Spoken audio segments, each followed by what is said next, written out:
안녕하십니까. 뉴스데스크 원주입니다. 영서 지역에 하루 종일 미세먼지가 기승을 부렸습니다. 오늘 낮 한때 세제곱미터당 미세먼지 농도는 원주 108 마이크로그램, 횡성 98, 영월 90, 평창 95 마이크로그램까지 치솟아 나쁨 수준을 보였습니다. 미세먼지는 오늘 밤부터 남풍 기류의 영향으로 점차 농도가 낮아지면서 내일 보통 수준을 회복할 걸로 보입니다.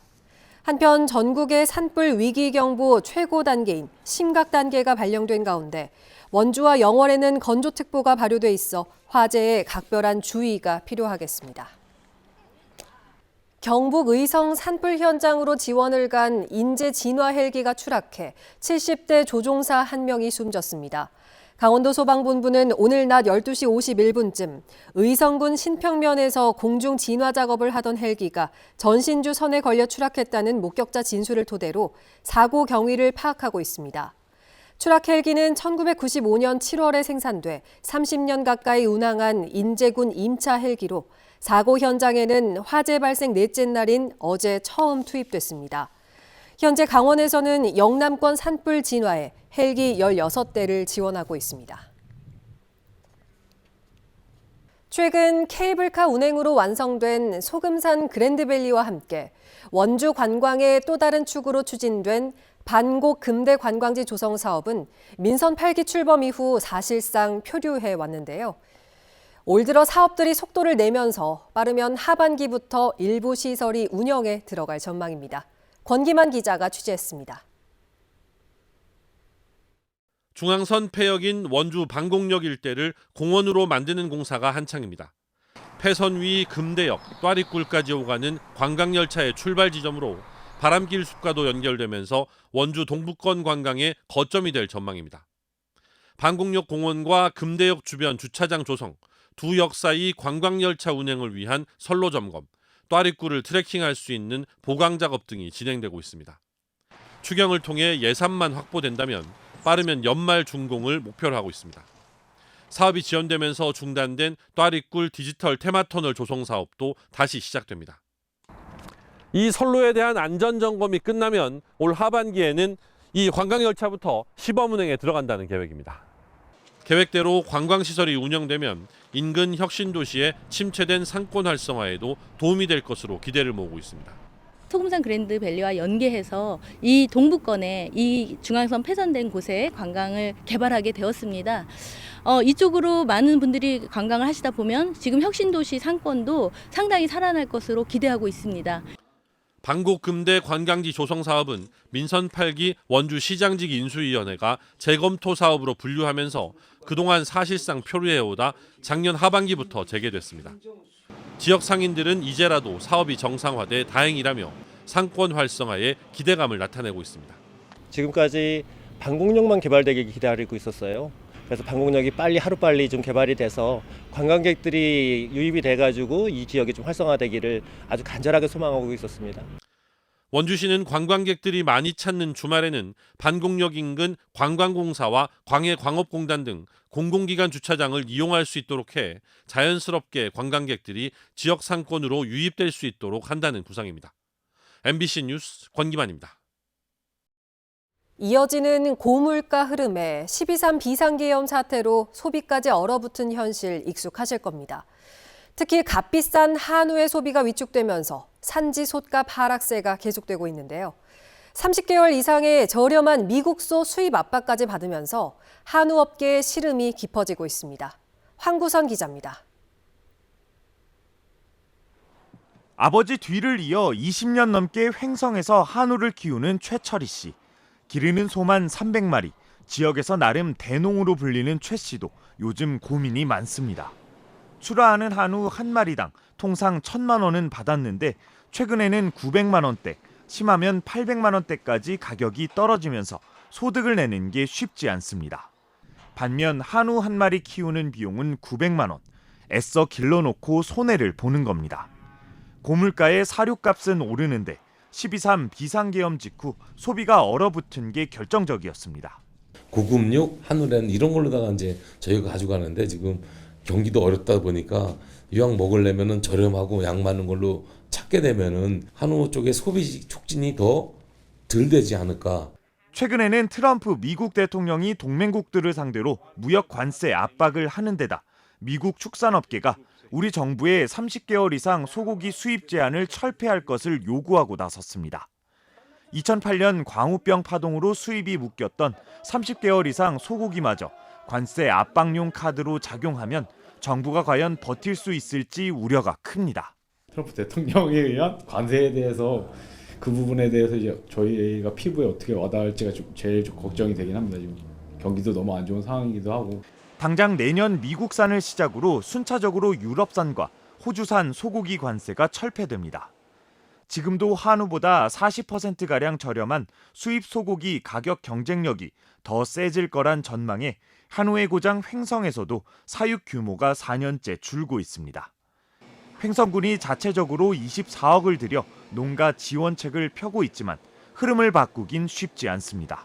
단기적으로는 행복축산저지를 통하여 경영 안정을 도모하고 장기적으로는 특별장려금 등 한우 개량 정책을 통하여 농가 소득이 보장되도록 전국 한우협회는 30개월 이상 소고기 수입을 막기 위해 어떤 투쟁이든 마다하지 않겠다고 밝혔는데 축산 농가들은 자발적 생존에만 내몰지 말고 수입에 의존하는 사료값 안정화와 동남아 시장 등 수출망 확대에 정부와 지자체가 적극적으로 나서라고 촉구하고 있습니다.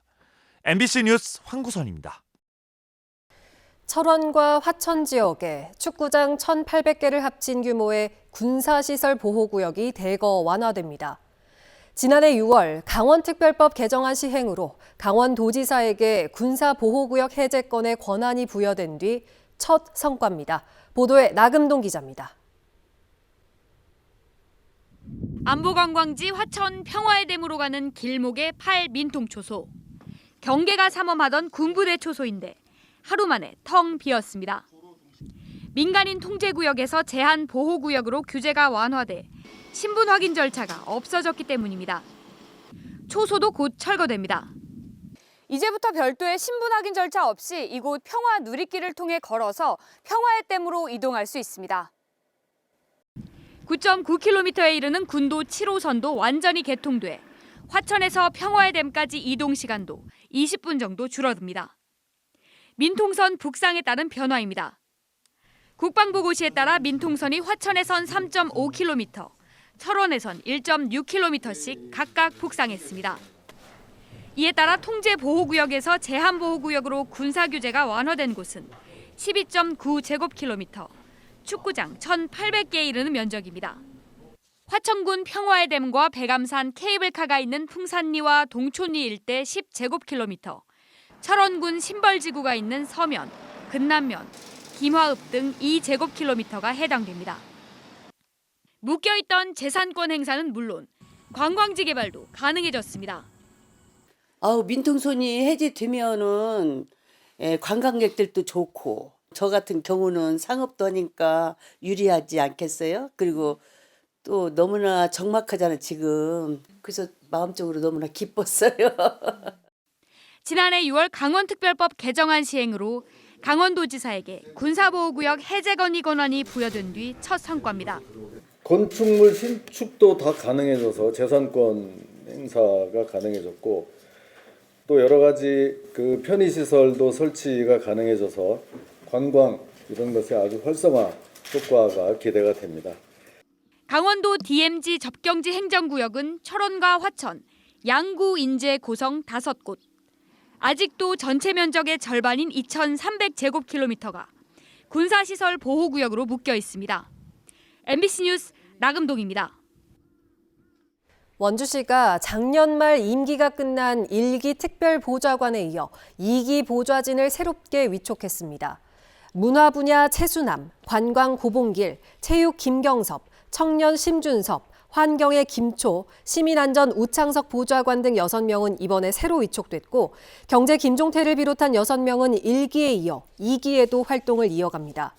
역시 비상근 무보수인 원주시 특별보좌진은 민선 8기 자녀 임기인 1년 동안 활동합니다. 지난해 비서실 확대 개편 논란이 불거지며 노조 등 내부 거센 반발에 부딪혔던 원주시는 조직 개편에 포함되지 않는 비상근 특보 제도를 전격 도입했습니다. 국민의힘 원주시 의원들이 최근 여성 비하 발언으로 물의를 빚었던 민주당 소속 시의원의 사퇴를 요구했습니다.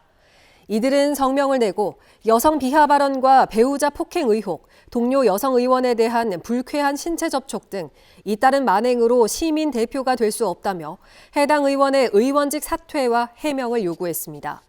해당 의원은 논란이 된 발언에 대해 당사자와 시민들에게 사과하고 특별위원장직을 사퇴하겠다면서도 이번 성명이 사실 확인을 거치지 않았다며 허위사실 공표에 해당되는지 검토해 보겠다고 밝혔습니다. 원주에서 제주를 오가는 항공편 시간이 이달 말부터 여름철 일정으로 변경됩니다. 원주공항은 오는 30일부터 10월 25일까지 원주에서 출발하는 항공편은 오전 11시 10분과 오후 5시 20분으로 지금보다 20분 정도 늦게 변경합니다.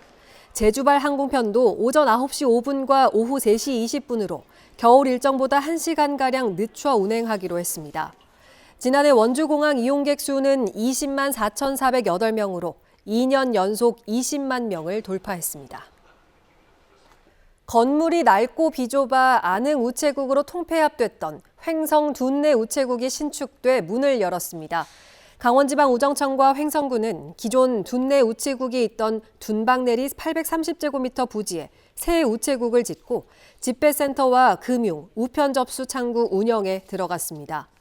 5년 전 노후된 우체국이 폐쇄되면서 14km 떨어진 안흥 우체국을 이용해야 했던 둔내면 주민들의 불편이 줄어들 전망입니다.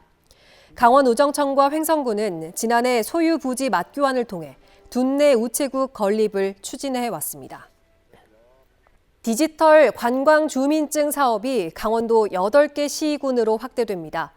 대상 시군은 올해 신규 등록된 철원을 포함해 평창과 영월, 정선, 삼척, 양양, 태백, 홍천 등 8곳으로 디지털 관광 주민증을 발급받으면 지역 대표 관광지에서 입장료를 할인받고 숙박과 식사 등 여러 여행 혜택을 누릴 수 있습니다.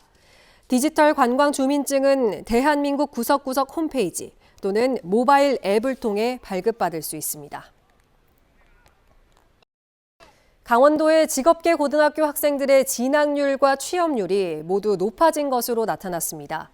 강원도교육청의 2024년 강원직업계고 졸업생 진로지도 결과에 따르면 지난해 취업률은 59.1%로 2019년에 비해 9.1%포인트 늘었습니다.